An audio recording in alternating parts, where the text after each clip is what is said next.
by all personal accounts and conversations that I've had, last winter was very quiet on the slopes, and now we've got Aussie tourists locked out of Japan once again.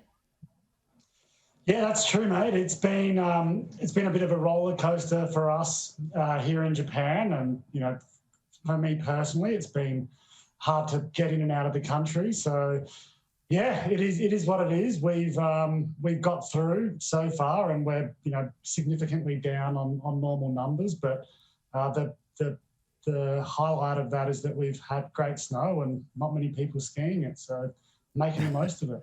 It's a double-edged sword, isn't it? You get the whole mountain to yourself, and I guess the snow's pretty good at the moment, but at the same time, it affects businesses over there that rely on Aussie tourists coming over.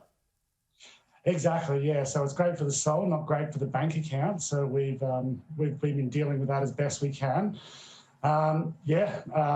We obviously can't wait to welcome tourists back and have an awesome time showing them about Huckleberry and Niseko and what we have to offer over here. So we can't wait till things reopen and we can welcome everyone back to our amazing Japanese powder snow. It's the best in the world and we can't wait. Can you give us an idea of how much sales are down roughly compared to pre-pandemic levels? I'd say at least, around that 80% mark.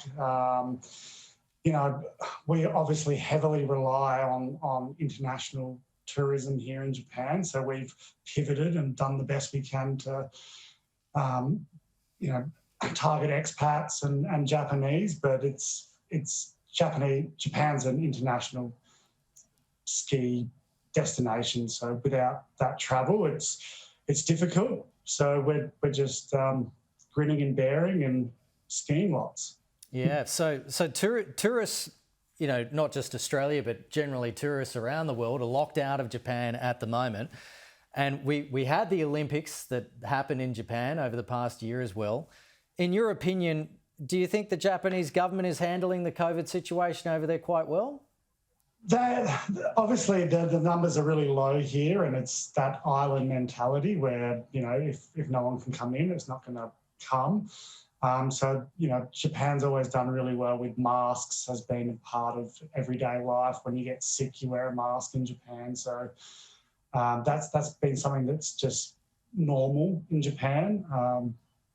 Japan's doing a great job, but, it's going to be really hard for them to recover quickly if they don't start moving forward like the rest of the world. So, yeah, it's difficult, and we really want tourism, but it's not here yet. So. And can you get staff visas? I mean, you've been over there for a number of years now.